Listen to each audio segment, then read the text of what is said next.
Listen up. Welcome back to the Jake Asman Show. Time now for some quick hits. We gotta move quickly. There's no time. Move fast there. Come on. And here we go on a Wednesday installment of America's favorite sports talk radio segment. It is time for quick hits right here on the Jake Asman Show. And quick hits this morning is brought to you by our good friends at Free All. Free All deep penetrating oil spreads deep into rusted or frozen parts, freeing them with ease. The 3-part formula delivers 3 times more lubricant, so it takes less spray, less torque, and less time than any other penetrating oil to get the job done. Free All is also body shop safe, which means it's safe on paint, plastic parts, and is silicone free. You can find Free All on these shelves at any AutoZone, O'Reilly, or Napa Auto Parts store, and also at select Walmart stores. We begin quick hits this morning by discussing yet another no-hitter in Major League Baseball last night. This time it was Spencer Turnbull on the mound against the Seattle Mariners. And here's how the final out sounded, courtesy of 97.1 The Ticket. Turnbull, 1 strike away from history. To the back of the mound, grabs the rosin bag, bounces it off the back of his hand one more time and drops it to the ground. Climbs up the hill and settles in on the first base side of the rubber. Cabrera well off the line at first. The Tigers shift 3 to the left on Mitch Haniger, the best hitter in this Mariners lineup. Turnbull sets the 0-2 pitch. Swing and a miss! History!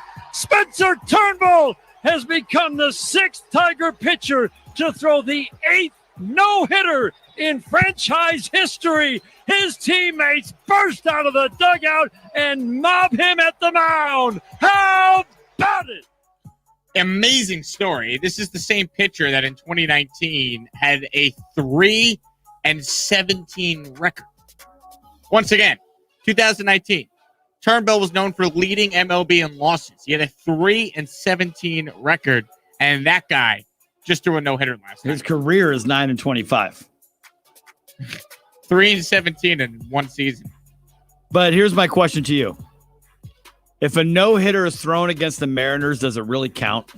Seems like we're trending towards it not being so impressive, right? I mean, this is the second one of the year. I think like the 3rd or 4th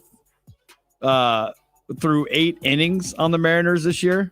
There have been 5 no-hitters overall this year, which matches the 1917 season for the most in baseball history by that date. And obviously, as we just mentioned, 2 of the 5 have been at T-Mobile Park against the Mariners. Yeah. They're the first team since the Dodgers in 2015 to get no hit in a month. And they've been taken to the 8th inning as well. Remember, it was just a couple of weeks ago. I can't remember who they were playing. The pitcher took him into the 8th inning with a no-hitter. Was that Jay Happ? Maybe it was him. I know Jay Happ had a no-hitter into either the 8th or the 9th inning. Yeah. That's why I'm saying, does it really count if it's against the Mariners? I mean, we're getting to a point where maybe it should. Seattle joined Cleveland in being no-hit twice already this season. It was nearly 3 times for the Mariners after Cleveland. Zach Plesac took a no-no into the 8th inning last week before it was broken up.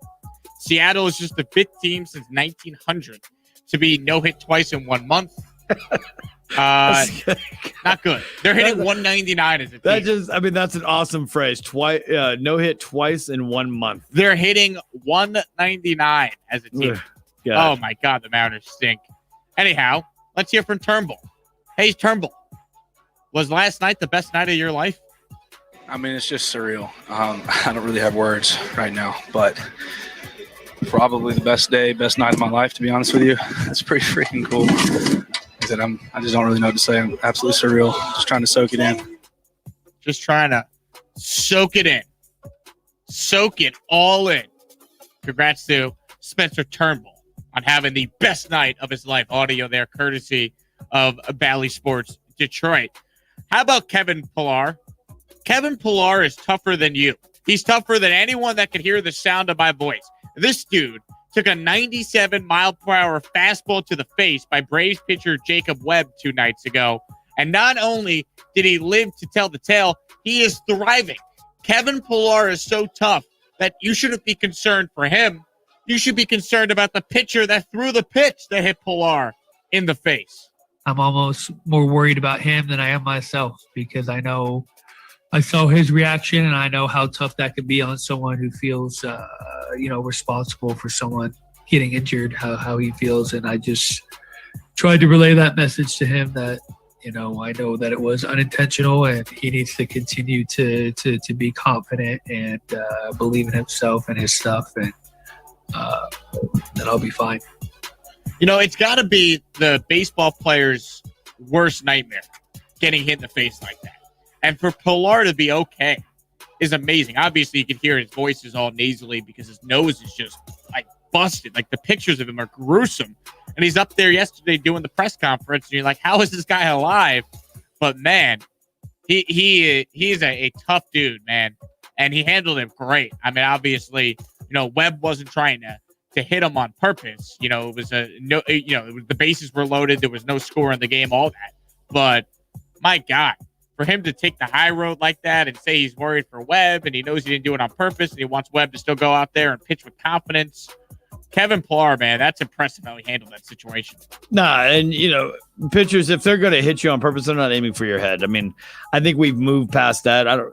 When you stick to the code, when we talk about baseball's unwritten rules, I mean, you had pitchers back in the day that says, I'm going to throw a heater right at your head. I think we've moved past that. Pitchers are now satisfied. Like, if I'm going to purposely hit you, I'm hitting you on your butt. Nobody goes out there and tries to do that on purpose. Yeah. And obviously, that one got away from, and you saw his reaction, the pitcher's reaction. I mean, oh yeah, no one's saying he did it on purpose. That's tough to come back and pitch to when you do something like that. You got to mentally now kind of get over that, and are you comfortable pitching inside? After that happens for you, like that's a traumatic experience for obviously the guy that gets hit by the pitch, but also for the pitcher. Now, no one's gonna feel bad for Jacob Webb. He did it, but that is a scary situation. Yeah. And Kevin Pilar, my God, is that guy just a warrior? I mean, did you see Marcus Stroman's tweet yesterday? No, I missed that one. So Marcus Stroman, who of course is a starting pitcher on the Mets, I'm trying to pull it up right here. Hopefully, I'm not blocked by Stroman like he blocks everybody else. I'm not, so I can pull it up. So apparently, yesterday, Pilar comes into the clubhouse, and he goes. I'm trying to find the tweet here. Hold on. I should have had it pulled up here, but where is this? Here it is. I have the utmost respect and love for my dog at Cape Pilar 4. Y'all don't understand how this man grinds. Always putting his body on the line. Always wants to be in the lineup. Plays through injuries, never complains. Shows up daily, ready to put that work in. Thankful for you. And then he tweets, my dog Pilar just walked into the clubhouse and goes, am I in the lineup today or what? What a warrior. About to get my man the Rip Hamilton face mask for the future. Wow. KP is a legend. Yeah, I'd be out for a month. I'd be out for the year. I think I'd be retired. Retire? I think that'd be it for me. I mean, his face is disgusting. It's one of those plays that, I won't show my baseball-loving son who, plays in games and has pitches or he's thrown pitches that, get away from because they're kids. They're 13 years old. It's going to happen. They got to operate on his entire face, but they can't do it yet because the swelling is so severe. They need the swelling to go down before they could fix his face. Yeah, will he come back like looking like John Travolta or Nick Cage? Going total face off. Does he want to swap faces with someone? Maybe does he go in there and go, hey, man, just give me the Brad Pitt treatment? I don't know if Kevin Pilar, wanted a nose job, but he's getting one. He's about to get one. Yep. He's going to have a perfectly reconstructed nose. But what if it comes back and it's like an Owen Wilson type of deal where you didn't get the nose job and now you're getting starring roles in movies? Yeah, I mean, it's one of those things. Because you know how to say whoa properly. Whoa. We love wow. No, it's wow, right? Wow. Yeah. Wow. Owen Wilson's wow. Owen Wilson. Like Owen Wilson, but I'm more of a Luke Wilson guy. Okay. You want to know why? Because he had the nose job. He's been a guest on the show. All right, that too. I like Luke Wilson. He's a funny man. I like both the Wilson brothers. Could we get a Wedding Crashers too, mate? I've heard rumors. How about instead of weddings, they crash bar mitzvahs or sweet 16s? Well, I think didn't they tease that at the end? No, they did tease another wedding crash, right? At the end. It's been rumored, but like, they No, make I'm saying in the sequels movie itself, the characters, once they all got married and all hitched, they did tease about crashing another wedding. in like the ending scene. Yeah. I think that's what I think. I don't remember, so. to be honest. I know. Time to rewatch it. We should do it right now. Let's cut this and just go rewatch the movie. Just re-air the first hour of the show. Yeah. All right. From here on out. Our program director's in the building today. I don't know if we want to do that. He's screening it. So we should just go sit and enjoy it. Look, if he's on board with it, you know my thoughts. I'm good with that. I'm certainly good with that. How about we continue the conversation here, though, in quick hits for now. Why don't we hear from Lions head coach Dan Campbell? I don't know if this guy could coach, but I do know he's highly entertaining, and he's a guy you want to root for. This was Lions head coach Dan Campbell on Barstool Sports as part of my take, joking around that he wants to have a lion mascot, a real lion on the sidelines. I'll tell you what I would really love to do just in general, and I've talked to Sheila about this. I don't think we're going to be able to do it, but I would love to literally just have a pet lion. Yes. Just a legit pet lion on a chain, a big chain, and he really is my pet. We just walk around the building. We go out to practice. We're in 7-on-7. We're behind the kicker when he's kicking. We're just there we are. You know On the sidelines, yeah. Yeah, you should. You know what you should do is you should get two of them and put them on each sideline and just teach the guys not to go out of bounds. Don't avoid contact.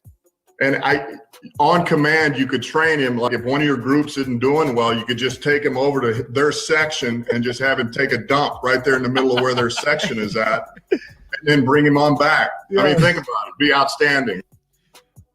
I once again, I have no idea if Dan Campbell is going to be a good coach, but I suspect we will hear a lot from Dan Campbell during the football season on this show, because if he's going to give us quotes like that, I'm playing them as much as I can. You know that it comes out once a year. It's called Bad Lip Reading. Yes. Right. Do they even bother with him, or do they just have him say what he's going to say? You don't even need to change anything. Yeah. You just keep it as is. You know, if the Lions are going to be bad this year, at least they're going to be highly entertaining in the press conference. I mean, they got to be. I like the idea of a live lion. You know, MGM's lion's probably retired. Bring him on out there. This is the same guy that said he'd be biting kneecaps in his press conference. Well, now he's going to bring a lion out to do it. He probably realized that, I'm not going to do much damage. I'll get a lion to bite the kneecaps. He's like, why should I bite the kneecaps? We have a real life lion. Yeah. Love it. Call him Leo. Leo the lion? That was the name of the MGM lion. Is that true? Yeah. I did not know that. There you go. When did the MGM lion pass away? How long ago? Well, I know they have a different lion. I think it was kind of like Bevo. Then I don't know when they just decided not to stop using it altogether, but I think it was similar to Bevo, the Longhorn, famous by Texas Longhorns, where they just kept introducing a new Bevo every single year. The history of the MGM lion. I just Googled it. Born at the Dublin Zoo on March 20th, 1919. Oh, so he had an Irish accent. And originally named the Chairbre. I don't know how to pronounce that. Slats was used on all black and white MGM films between 1924 and 1928. So his name wasn't Leo? Bummer. His name was not Leo. Leo. Actually, well, no, maybe it was Leo the Lion. Leo the Lion. I don't know. This is the Wikipedia here is very confusing to try. I guess they've no. You know what? They've had a bunch of different lions names. Leo is his name from 1957 to now. All right. When it mattered the most. So they still have a lion. Yeah, it doesn't say he's dead. So is this lion still alive? Well, no, they got to use a different lion. Leo the Eighth Lion is by far MGM's longest used lion, having appeared on the most MGM films since 1957. Do we have any information on Leo? Can't be alive. What's the lifespan for lions? I don't know. Is it like tortoises where they live forever? No. You're talking about it's a cat. And don't they live like, 15 years? That's it. It's a fierce lion. I don't know. Anyhow, we'll do some. We'll have our research team do some digging here. Get the I team on it. We'll report back on that one. Finally, how about a golf note? The PGA Championship starts tomorrow, and golf is not messing around with some of its groupings for this major championship. All three past major winners, Colin Morikawa, who's the defending champ, Hideki Matsuyama, who won the Masters, and Bryson DeChambeau, who won the U.S. Open, will be paired together at the opening round. So how about that? Get all three of the Masters or major winners in the group. Yes. Put them in one group. Give the golf fans something to watch. It's the equivalent of Lakers-Warriors playing game. Lakers-Warriors playing. You know, get the hot group together so everyone tunes in. Will you be tuned in? For Morikawa, Hideki and Bryson? sure. Okay. Just because, you know, see the long ball and have keep watching Bryson shank into the woods. It's so much fun. Bryson, He'll shank into the ocean this time. he's got to bounce back after he did not play well at the Masters. He did terrible. Yes, he did. He was the Charlotte Hornets of the Masters. Is that fair? Well, at least he's won something. What have the Hornets won? Our hearts. DeChambeau has won a major. They won the mellow ball. Have the Hornets How about ever that? been past the first round of the playoffs in their history? No. Probably not, right? I can't think of the time. So there you go. And that wraps it up for Quick Hits right here on a Wednesday. Coming up next, Matt Ryan says he still could play at an elite level. Can he, though? We'll talk about that next here on the Jake Asman Show. The Jake Asman Show.